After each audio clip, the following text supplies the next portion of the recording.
Welcome to the Culture and Sports Podcast, where we have discussions about how leadership and organizational culture impact organizational success, team and athlete performance, and the short and long-term mental, physical, and emotional health of athletes. The Culture and Sports Podcast is brought to you by Culture and Sports.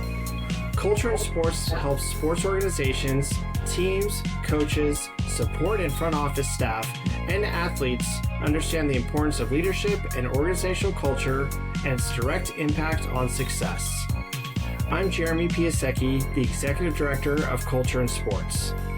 And I'm Sydney Moore, a former Division I volleyball player and CEO of Thrive Insights, a sports consulting firm. Please join us for Season 6 of the Culture and Sports Podcast. We have an incredible guest today, Bob Boland. Bob, why don't you say hi to our audience and introduce yourself? Hi, everybody. I'm Bob Boland.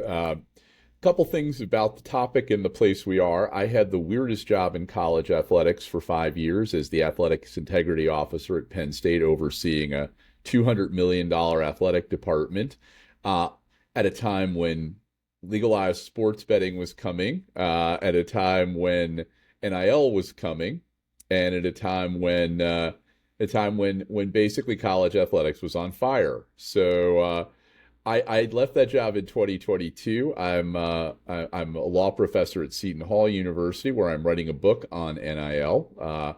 I helped write the first NIL law that went into law in this country, and it is a particularly meaningful topic to me because it is the culmination of a long journey for college athletes. And I did the largest high school NIL deal in history, at least till next year. When it gets eclipsed, but an $800,000 deal for the institution that brought the athlete there. And then I have worked and advised about 30 athletic directors and coaches all around this topic because it's a hot topic for all of them to have. And I don't know if there's a more pertinent topic, and particularly a complex one, because I think most people see it only through one lens or another and not through what it holistically can be. And before we get into that with you, Bob, Sydney, can you share a little bit about your own experience and what exactly NIL meant for you, both as a collegiate athlete, which you just currently finished that phase in your life, and moving on to being a professional athlete? Yeah, I mean, we talk about it all the time, like on Season 6 so far, about how my NIL experience has been a little bit different than the others. Mine started as a requirement to be able to be an intern for a company that I was helping found, and that company was really all around advocacy, but we did have corporate partnerships and we did, make money, and so I had to state that as an NIL deal. So the first 2.5 to 3 years of NIL, I was a sophomore up until my senior year at Cornell, and everything I was doing was really related to speaking engagements, going and talking to different people, and doing kind of just fulfilling my duties as a worker at a company when they would work with brands. But because I was a student athlete, I had to tell my school about those deals, and I had to follow those rules. And so for me, NIL was always a little bit of a frustration thing at first, of like, hey, any other student at Cornell could work with a company, could intern at Google or whatever, and do corporate partnerships and post about the corporate partnership they did online, whether they were making money or not, and it would be fine. Why can't I use the fact that I'm a Cornell student athlete, that I'm a psychology student, I'm a neuroscience student, to get more attention towards this thing that I'm building? Like, why can't I do that? And so that was kind of like the original frustration. Literally, even the fact that I couldn't use the trademark of Cornell. It wasn't, something where we were making like a lot of money or where we were necessarily using Cornell's likeness for the sake of building, but hey, that's a part of my identity, right? Like I own that part too. So as it changed, going into, my podcast, which you guys all know about, and now NIL for me has really just been a way to build my personal brand. In a lot of ways, it was really just another piece of red tape that I had to do to build my own business. So my NIL thing has been a little bit different than most. I don't really do a lot of endorsement deals. I'm not really posting day in the life videos or anything like that where there's companies that really want to send me their product, but more that the fact that I was a student athlete was a barrier in what any other person who was running a business could do. Now, Sydney, do you think that any of the work you've currently done, not only for yourself, but in your podcast and helping other athletes, uh, you know, do you feel that you've definitely been helping other athletes? Do you definitely think that there's a pathway for athletes, or do you think it's like the Wild West out there still, and everyone has their 2 cents to throw in and thinks they're the expert in NIL? I definitely still think it's a Wild West. If we look to the history of professional sports leagues, if we just look to the institutions of sports that are very profitable, we're very early on in the process of what it might take to have, system, but also those things are constantly changing, right? So I do think that there's a lot of people coming into this space that don't know a lot about it, but let's also be honest, even if you have been a sports professional for years and years and years, there is still aspects to this change in college sports right now that everyone's a newbie to. And yeah, I'll leave it there. I know, Bob, you had something to say. No, I think Sydney hit on one of the problems that college athletes experienced with NIL being made legal or permitted for athletes after, 170 odd years of being denied, is that they were last to the table. Yeah. Oh, you can't use Ralph Lauren's polo player even though you own the shirt. Oh, that's his intellectual property. Oh, I can't use Cornell. No, that's Cornell's intellectual property. And it was a big piece of frustration for athletes to figure out and begin to define their space, I think, in this area. And then I think the schools made it even harder for them by coming up with collectives and sort of a substitute for salary. The great part about NIL in theory, and the great part about NIL in practice, is it gives athletes a chance to invest in themselves and understand themselves as a commodity in a way that others would, but also in something that is saleable and skill driven. I think it also allowed athletes to invest in their education. And I mean, I think one of the great ironies is the NCAA is now spending tens of millions of dollars denying eligibility to people who've used a fourth or a fifth year. So it kind of denying the whole marketplace. So NIL was created at night and in the dark and undercover, and it was given to the athletes not because it was a solution per se, but because it was low-hanging fruit that they deserved and long deserved. So the idea that we are finding our way through it is such a common factor, and the fact that it's changed dramatically or changing dramatically right now at year 3 is even a bigger iteration. So I think it's complicated. I'm unabashedly still in favor of NIL because people like Sydney are having opportunities around it. And if nothing else, let's say Sydney is going to do what a lot of other Ivy League athletes do, which is go to a career in something other than sports. Or maybe she'll do it in sports in a career that didn't involve her being a player. But the idea that she's learned these things through the observation of this process, she's learned how to sell herself to prospective buyers. These are going to be things that are almost impracticable, and it's going to close the opportunity gap that she suffers to non-athletes. So who are out doing internships or other things. So the idea that we and I'm one of the people that has helped perseverate a system in college sports around NIL, have misunderstood this, were afraid of it, denied it, and now have misunderstood it, is really a great crisis. And I will say the one thing in my role, even though I was in a role where implementing NIL policy was part of my job, the place where we messed up worse was overeducation. We did not educate the people as to what was possible, what the value proposition was. We tried to make it a one-size-fits-all and saw it only through recruitment or victory. And that really is sort of a cheapening of it. Yeah, I like what you're saying. One frustration that I'll add to my experience with NIL, just being more specific, was the perspective that my whole identity is related to me being an athlete.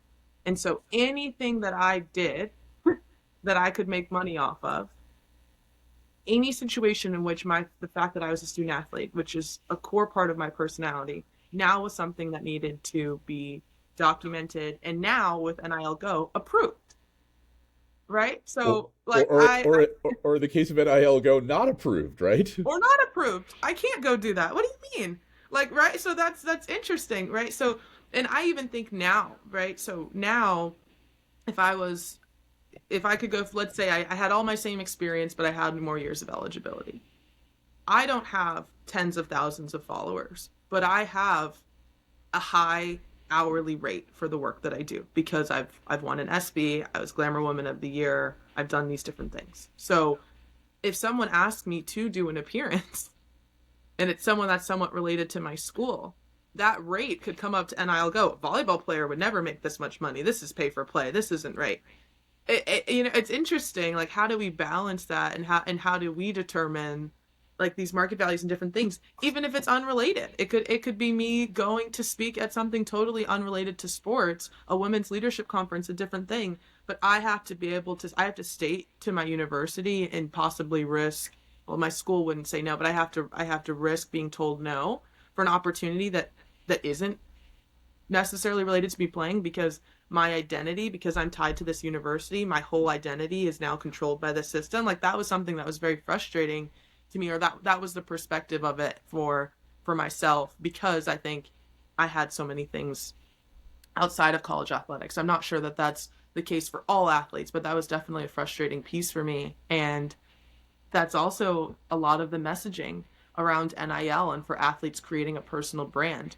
The main thing that we hear athletes say, oh, if you want to take advantage of NIL, it's get a TikTok account, get an Instagram account, commodify your life and who you are, and figure out who your values are at 18 years old, determine what your brand is and what everyone's going to remind you of, and post like that 3 times a day and come up with these ideas. And essentially it's commodifying your life. And you learn a lot of skills through that. And there's lots of other ways that athletes are encouraged to make money, but that's the main one. And that's concerning for me. It took me 3 years to get comfortable posting consistently on Instagram because I didn't feel comfortable coming up with brand pillars, because I didn't have personal Sydney pillars. Yeah, that's something great to think about. Now, Bob, being on both sides, being the athletic integrity officer at Penn State, and then also supporting athletes in different ways with regard to NIL and just eligibility and things like that. Where do you see situations for athletes? Do you think that athletes do have fair equity in this, or do you think that it is still definitely controlled by the NCAA? I don't know if it's controlled by the NCAA as much as it once was, but I do think that there are concerns that schools, entities have manipulated it to their benefit and not necessarily shown the athletes or talked to the athletes in a way that would be unique to them. So let's pull apart some of Sydney's things that she talked about. I bet she has a teammate who would love to just basically teach volleyball, to give volleyball lessons to high school and junior high kids and make 40 or 30 bucks an hour doing that. And that would give that young woman an opportunity to have some spending money. Probably she won't break the bank, but it might put her along the lines to a coaching career a little more quickly, or make her decide whether coaching career is what she really wants. So those are things that came in with NIL, the idea that you can now give lessons, that you could take advantage of things. Some people might want to endorse a shoe deal or be a spokesperson for a product, or ultimately sell a product, which would be, or design the marketing plan for a product. NIL provides a lot of variety, but it didn't provide us with a lot of opportunity to talk about what's unique and authentic to each athlete and how they pursue that. And some people may be just majoring in engineering and don't want any of this crap. They just want to do their problem sets and play their sport and love it. And that's fine. This is the good part of what NIL opens the door for. Before, it was all forbidden. Now it's open. One of the problems I think we've come up with is that when we use it as a substitute for salary, the idea it's a surrogate for pay to play, and I don't like to even use those terms because they're all kind of silly. But when we looked at it as a recruiting angle and a substitute for salary to keep players on a certain campus or off a certain campus, I think it really lost the script in a way. Because if we just gave people money, they weren't doing anything. It wasn't bettering them. And I think I'll make a broad generalization. Women athletes like Sydney were fighting for opportunities and a way to earn that money, even though it wasn't a lot. And male athletes in football and men's basketball, particularly, were just queuing up to take their check. And they weren't getting anything, they weren't doing anything for it. They weren't changing their position, they weren't growing. So we had two different systems operating simultaneously, side by side, not necessarily improving the institution, not necessarily telling the story of the institution, and or telling the story of the athlete and connecting in a unique way. I've done a lot of work in athlete transition post-professional career.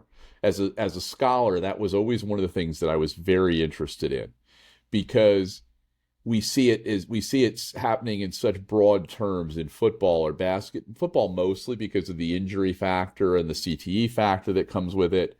But it's really a transition. Do you have an aspiration to move to? Do you know what you're going to do? And one of the things we see in sports like tennis and golf, lifetime sports, if you will, players can kind of seamlessly move into those other roles afterwards. Roger Federer is probably a more highly paid endorser right now than he ever was as an active player. Now, not everybody's Roger Federer, and it would be great if you could be, but at the same time, wouldn't you want to have explore how you become a lifelong endorser? How do you begin to grow in your sport? And I'll never forget a student of mine back at NYU, before there was a thing like NIL, was the gymnast Nastia Liukin. And Nastia changed agents as she was finishing her career to move to one that was a broadcast and fashion-oriented agent from an athlete representation agent. And I mean, it opens the door to who's your advisor, what is your advisor doing for you? Are they putting you in one-size-fits-all opportunities? Are they tailoring a program for you? But I don't think anybody's really thought about that. I think we're all just catching this as it comes, like on a rebound, and we're trying to make the best of it. And one of the challenges is nobody has reached out, maybe this group is doing it, in a thoughtful way to athletes, to parents, to people like me who advise in this space. What does this mean for you? What are you getting from it? Why do I do this? How do I connect with brands that build me? How do I do those things? And I'll throw two little stories into this. Kind of my two personal favorites of agents. Kind of the two most famous agents ever are a guy named Mark McCormick. McCormick is dead now, but the company he founded, IMG, is now part of CAA and is still the gold standard for representation. McCormick was a lawyer in a Cleveland firm doing business work when a golfer from Latrobe, Pennsylvania named Arnold Palmer walked through his door. And together, young lawyer, young golfer, they changed the world of this business together. And Donald Dell is another guy who kept taking Arthur Ashe, the tennis player, to meet with McCormick. And finally, after their third meeting, Ashe says to Donald Dell, who just graduated from Yale Law School and was the Davis Cup captain, he said, "Hey, Donald, why don't you just represent me?" And Ashe and Palmer are both gone. Dell's alive, tells the story all the time. But if you can have a long relationship with a brand, with partners, take the long view of this thing, you're almost always going to end up better. And even if your play doesn't turn out like Arthur Ashe or Arnold Palmer, the opportunity to have those are because you found unique people that valued you as an individual and not you as a commodity. I do have a question for you. Sydney and I have talked a few times, and she's brought this up. Athletes weren't granted NIL rights; they had to fight for them, and this is probably part of a better question within collegiate sports in general. Are athletes truly equitable stakeholders, whether it's an NIL or just their rights as athletes, or do you think that still has a very long way to go? Oh, I think it has a long way to go. I think it has a very, very long way to go. And unfortunately, if I were thinking about the House settlement and the mood of the NCAA and leadership, is they want to put athletes back into the bag in a way, take rights away that they've earned at really hard-won sufferance. take away the rights to antitrust lawsuits, take away the right to challenge the NCAA, even limit the right to transfer, which I think Sydney and I would probably agree that most athletes probably shouldn't transfer a whole lot, because being a freshman at a bunch of different institutions that can't add up to a degree isn't helpful.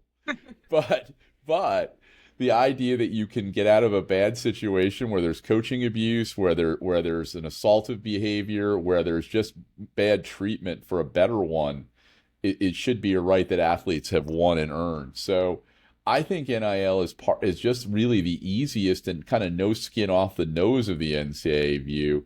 And I think that, like, the Empire is striking back, they're going to come back for some more of it, even while giving some of the top players more money as part of that. Because money isn't, I guess the answer here for me is, having studied in sports, having worked in sports, more money is not always the answer, because it's never going to be enough. The problem of all sports is that we invert the earnings curve.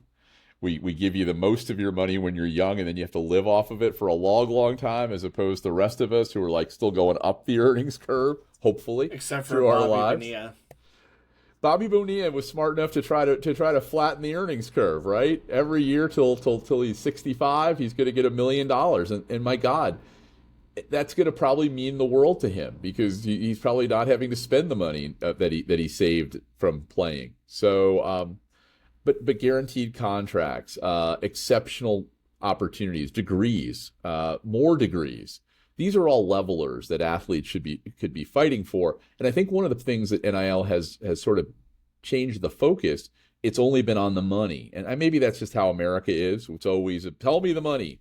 And I've been an agent. I represented people. I'll tell you about my first $1 million deal.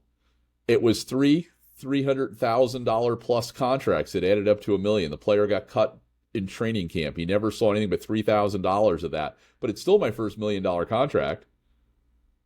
We always overstate things. It's total garbage. Anyway, I don't think athletes have fully won the equity that they deserve. And I think it will take some thought on how they get there in the future, as it's clear now schools, institutions are trying to cut them off from those avenues. Like what you said, I feel like, in my view, a lot of what's happening could have been avoided. I think a lot of the outrage and the quickness of NIL, although I know people were talking about it for years in the background, but all of these changes in the House settlement, and, all these cases with NLRB, like all of these different things, I really feel like are athletes at their wits' end for their needs getting met. And the realization, just like any other strike or anything that we've seen, when people's needs are continuously not met, at that point they almost have nothing to lose. And so I look back, it's like, it's not about we see you guys making millions of dollars and we're not making any money. It's we see you making millions of dollars and I'm reusing KT tape. That is my frustration. It's not, I don't want this person to make this money, or I don't want the school to have this new dome, or all these different things. It's, if I'm providing the resources for you, there's a social contract that I believe we have together that you should provide for me. And so that is like one of the biggest things that I actually say for women athletes now that the House settlement has passed, and for non-revenue sports, is, guys, do not waste your breath trying to get your 1% divided by 100 athletes of $20 million. Let's focus on making sure the school is going to have stocked athletic training facilities, that we're each going to have our own athletic trainer, that all of our teams are going to have an SID, that they're not going to take sandwiches out of the grab-and-go station. I'd rather sacrifice my little $10,000 that I would make split between all of us and not have to pay for those things out of my own pocket and not have it taxed than get this, not $5,000. If the Fab Five and all these teams weren't walking at practice every day, there wouldn't be these crazy articles and different things of this outrage. Eventually, yes, we would get to a point where people are asking for money. If you look at the history of every professional league ever, of course, that's going to happen. But I don't think we would have this quick, Band-Aid and fighting and all of this that we see now. I think that's really where athletes are coming from. It's frustration. I mean, even as an athlete at Syracuse, I love my school, but there's things that happen in the athletic department that makes me not want to wear, post that I went there and do different things. Because I'm like, how are you going to make this decision and have us living like this? It's just it's annoying. And if you reduce the only benefit to being money, then it's only going to be the money, and it will never be enough, right? It's the problem Yeah. of that. It's the other things. What makes the NCAA has lost the script on that, or lost the plot on that over the years, and I think that's one of the challenges. And people in this role have lost the plot often. That it's the transformative power of the education, the experience, the time that you put in on campus that can really change your life. And I think that's an important piece of it. So I tell everybody, I don't know anybody who's received life-changing NIL money. Yeah. And somebody immediately will point out, well, the quarterback at Michigan is getting $10 million over 4 years. And my answer is, talk to me after he's gotten it. Tell me what he really receives and how he gets it and what's in the bonus. Tell me about how this works. And certainly, if you can make $1 million or $250,000 or $500,000 as a young person, that can have an alteration to the trajectory of your life. But it may not be as important as your educational benefits, making sure your health and welfare is being taken care of at a high level, and dealing with this. So I'm not for putting the genie back in the bottle by any stretch of the imagination. I don't want throwing a small sum of money at people to be the recompense for what athletes deserve in this setting, and what the work that their labor provides back to the institution. Sydney, were you ever not an advertisement for Cornell athletics? No. Every time every time you took the court, went to practice, hosted a recruit, talked about your experience, took a class, got a good grade, took a class, got a passing grade, didn't matter. You were always representing that department, and that department will never be separated much from you. Yeah. Cornell and Syracuse, they're both great. Like, I got Yep. everything I wanted out of them. But I will say, like, as humbly as possible, it's a little bit messed up to me that Syracuse and Cornell can post on whatever they want, that I went there and that I'm an alum, and they can use that as an ad. But there's a possibility that if I wear a Syracuse shirt on my podcast and I make money off of it, that they could come for me. That's Well, disappointing, right? Like, there's that possibility that it's like, hey, that doesn't seem great. And I love my schools. That's something across all NCAA, but it's interesting. I had an interesting conversation today, and it was with a guy who used to work at the NFL, and he made the comment that he told David Stern something. And I'll start the story with him telling David Stern, because David Stern was a colossus of a figure as NBA commissioner, and nobody could tell him much because at the end of his career he was sort of a tyrant too. But he was brilliant, and if you in the United States we look at him as maybe the guy who made basketball everything you'd like it to be, and at Europe he saved basketball and brought it to the world. So, but Stern figured out, even after being angry about it, that there were certain uses of school property that, or and not in his case school property, but NBA property that he needed to do that would expand the brand. And then there were certain uses where he said, no, we don't want to give you this. And I'll never forget, he was confronted with YouTube and highlights in this way. And he said, if we put all of our highlights up on YouTube, people will, for lack of a better word, Google them and look them up, and they'll see players. And no one's gonna buy Wilt Chamberlain's 4 best games or buy Bill Russell's 4 best games in a collection. I can't monetize it there, but on YouTube I can monetize it and keep it current. So I might as well put up the past in those circumstances. So I think one of the things that schools were not very, and in a lot of cases because they've licensed out their media to their media marketing partners, their marks, and the marks companies were afraid of doing business with them. They didn't really figure out what I should give to my athletes, what I should prohibit from my athletes, how I get a happy medium to what I'll let them do on social media for themselves, what I won't let them do for a money-making opportunity, which is just crazy. And if they had done a better job in that area, they could really have much more brand they could have much more brand reach than they have right now. And that's one of the things you have to think about, what NIL could be versus what it currently is. It should be hyper brand extension for schools. And that should be what they're looking for. They haven't figured that out yet. I have to win a national championship. Well, you probably aren't. And you have to, or I have to make the final. Well, you're probably not gonna. So I don't want to pick on Rutgers, but they had 2 top 10 draft picks and didn't even make the tournament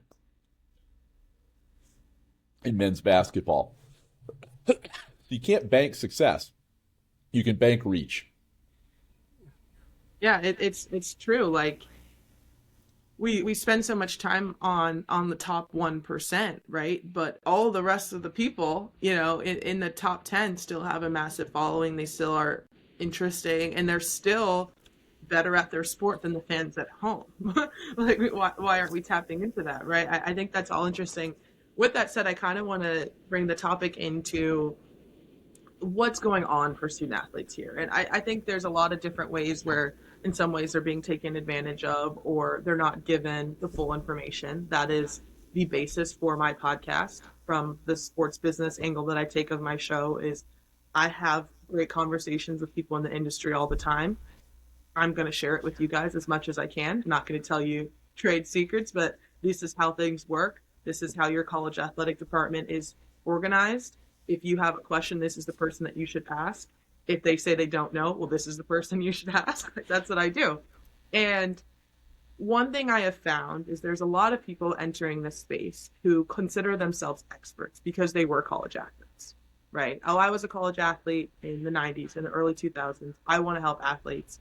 And they see all of this opportunity for NIL, opportunity for agents, all of this, and they come and join.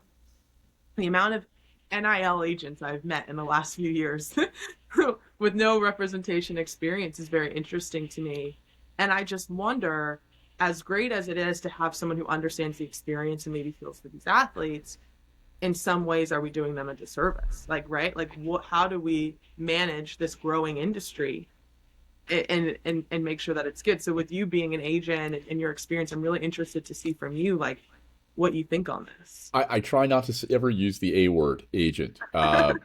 I do this as a lawyer, and I do it when it's appropriate. I don't solicit clients, and I certainly don't go out and look for this in the space. But it's something that everybody does, and I was earlier in my life a player representative for professional athletes. So recovering is the best way. But I do think, if you think about it, one of the problems of the system is that we try to cut off athletes from representation. We do it paternalistically. We're playing sort of into the NCAA's hands or the institution's hands, that it's about the bad agent. It's not, or Congress's hands now. It's about the bad representation. It's not about the misconduct. And I'll come back to the Matt Sluka case is probably the best one on that one.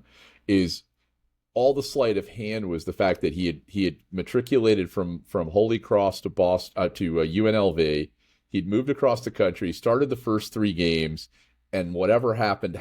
Whether he was not going to be the starter after that, whether there was a miscommunication about how much he was going to get, whatever happened is, all we heard about is that he had an agent who wasn't certified in Utah or Nevada or whatever state, and the deal was a problem. Now, he's never sued, so we don't know where he's going to go on that one.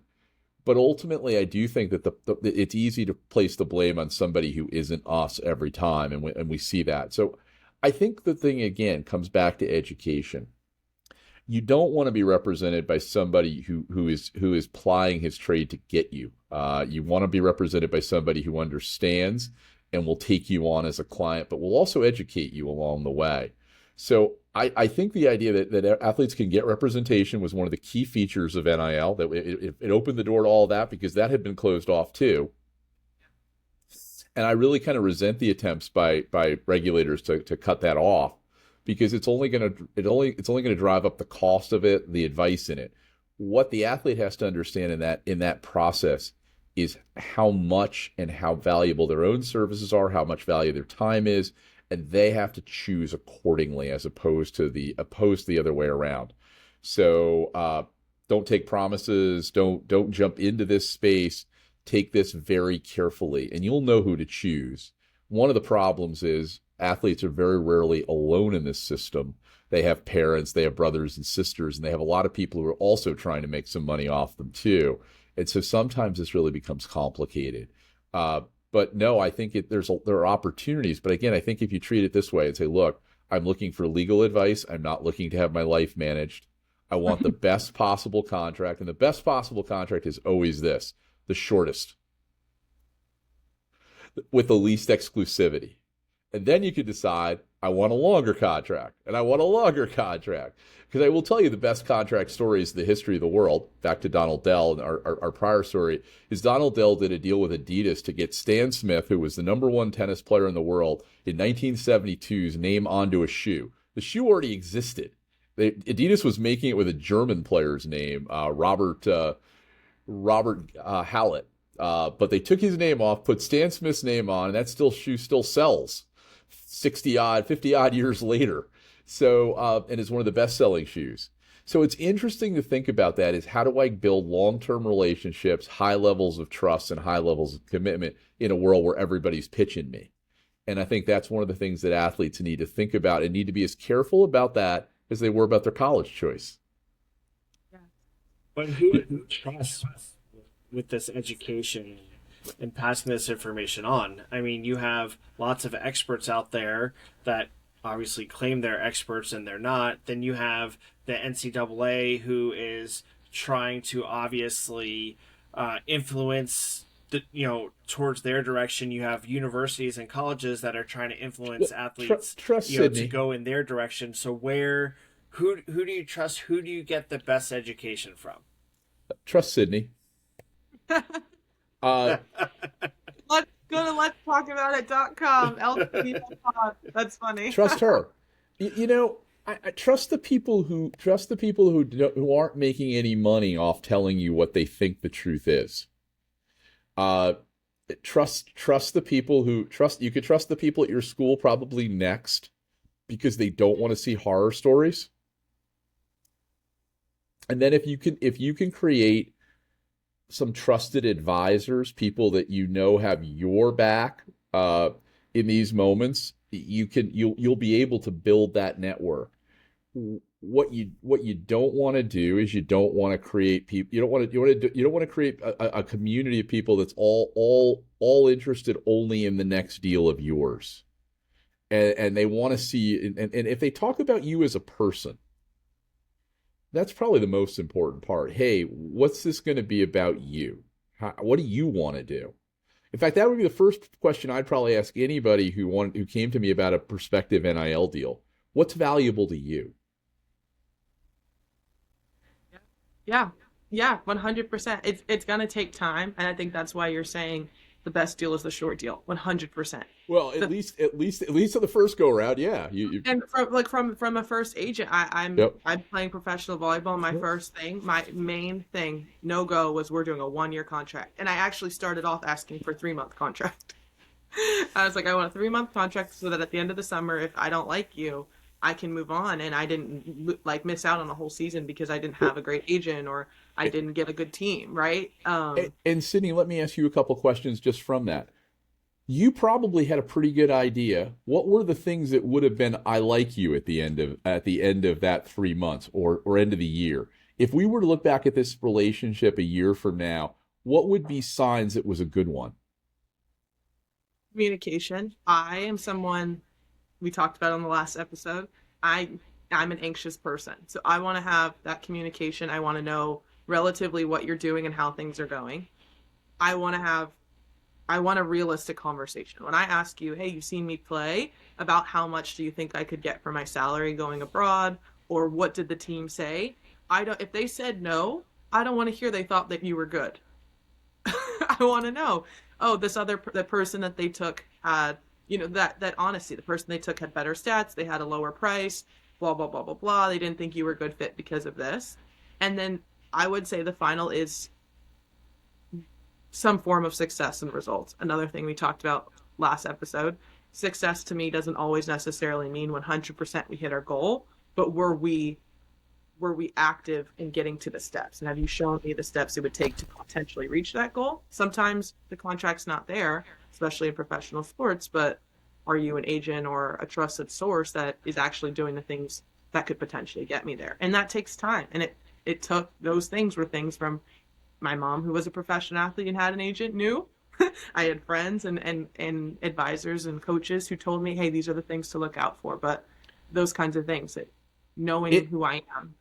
And it doesn't mean necessarily that maybe Sydney and I didn't have a perfect relationship or don't have a perfect fit or perfect chemistry. Doesn't mean we're bad. Just means that I didn't want to give her the information that she wanted in the moment or what she needed. So the fact that breakups are sort of normal and inevitable, we want to keep the economic consequences of those as low as possible, is probably the best way to think about it.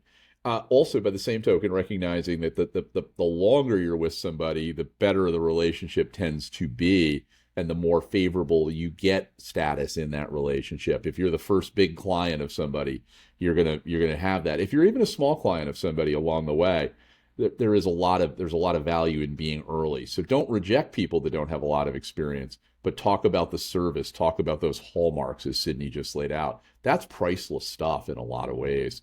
And even for somebody who hasn't imagined this, probably go think what would be authentic to yourself to make this a good experience in a year, and know what you can't control. You can't control success on the court or on the field.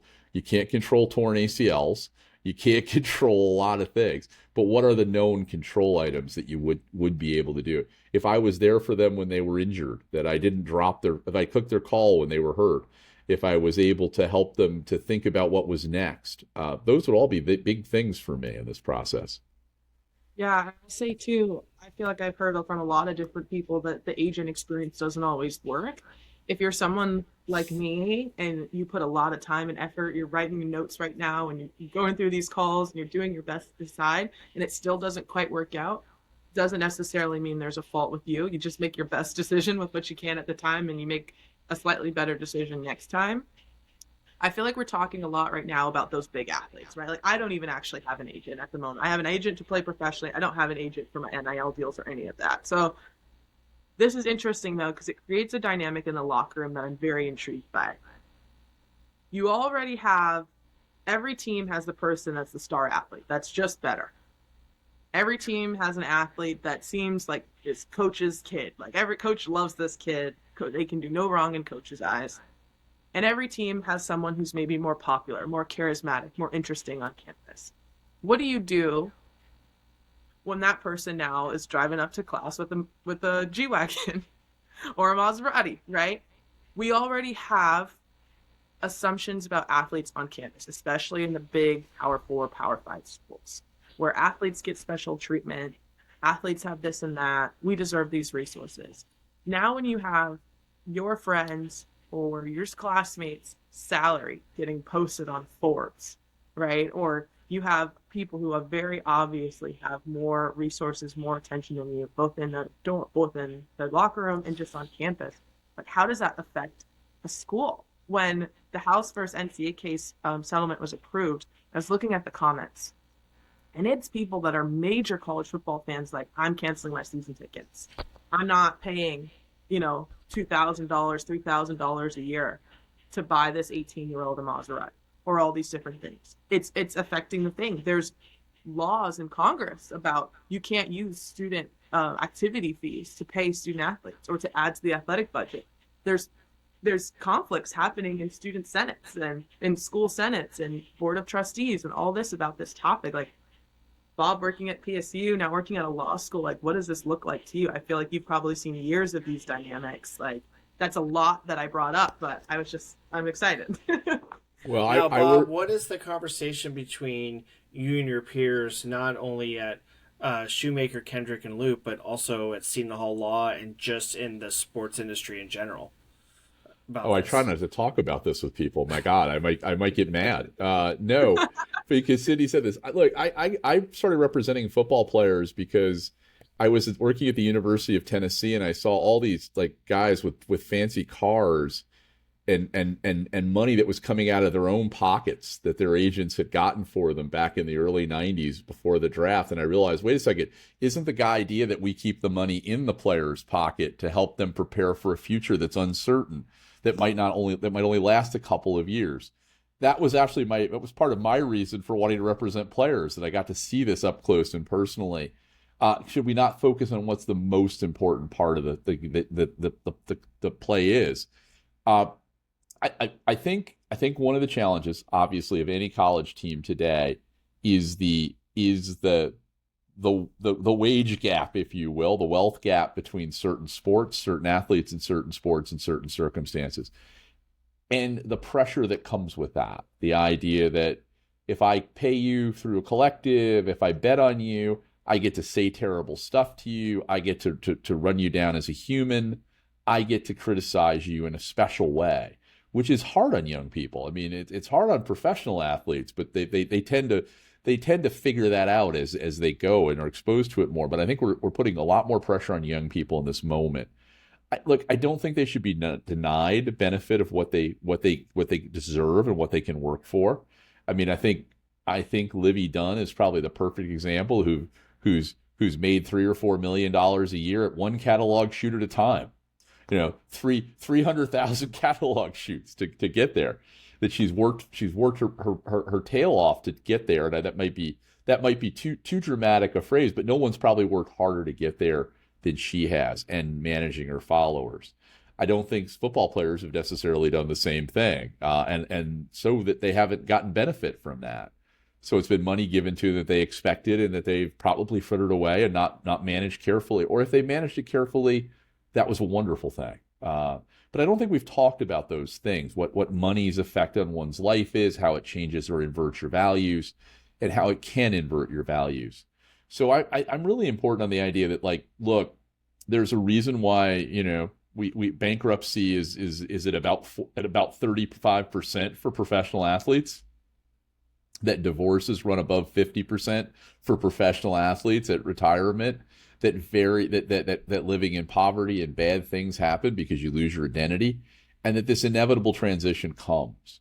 So I think if you could start thinking about the minute your college career is ending, or as your college career is beginning, you're on borrowed time already. You're on borrowed time from an injury, a talent gap, something. And I think if you're too frivolous, too flashy, then it really isn't helping anybody. And I think it plays into that kind of, I don't like certain people getting certain things, which is unfortunately we have as Americans, right? Whereas I'd like to see people, hey, you almost have to treat it in this way. And I don't like the Yankees, but I'll talk about a guy who wore fame and wealth better than almost anybody else. I'll talk about Derek Jeter for a second.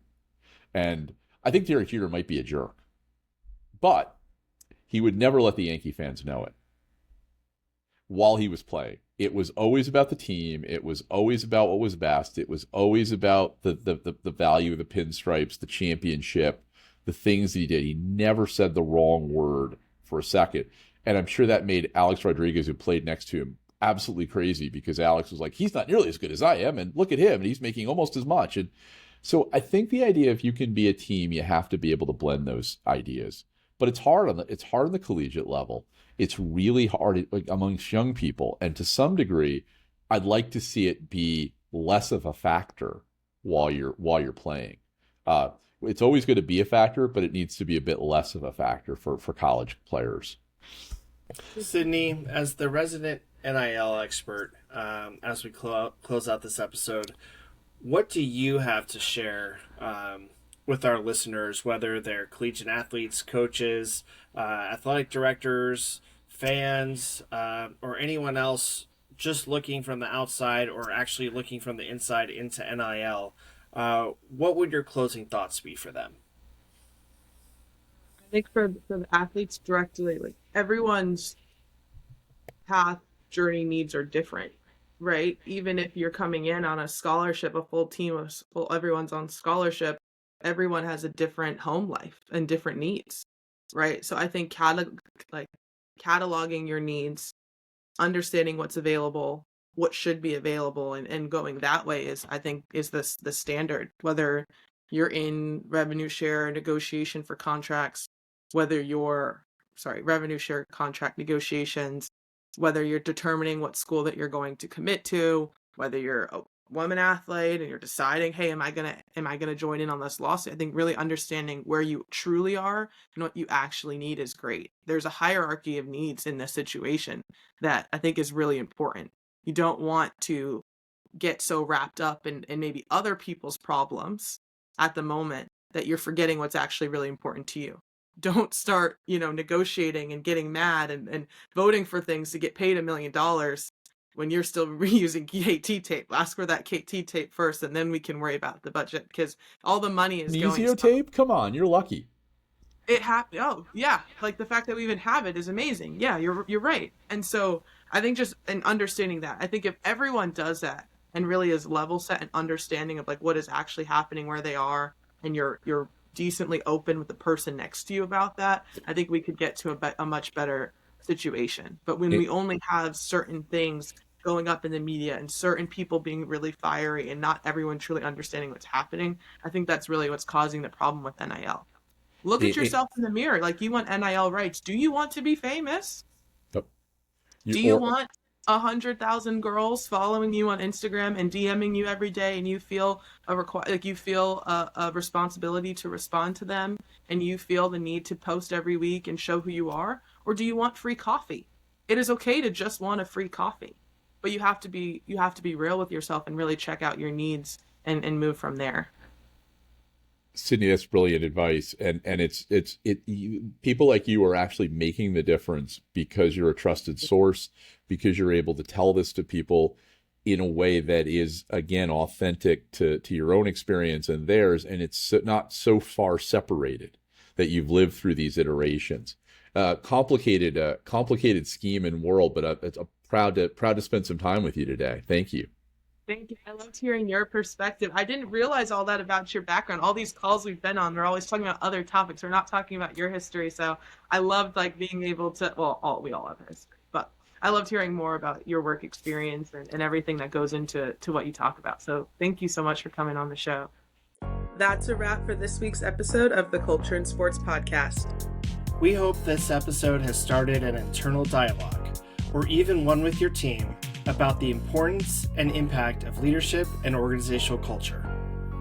This episode of the Culture and Sports Podcast was produced by Sydney Moore and Dr. Jeremy Piasecki. Music by Chase Griffin. If you'd like to learn more about culture and sports, the Culture and Sports Podcast, or our other programs, go to cultureandsports.com, where there's a wealth of resources, articles, research, podcasts, video shows, webinars, and courses. Or you can connect with us on all social media platforms at Culture and Sports. Thank you for tuning in to the Culture and Sports Podcast.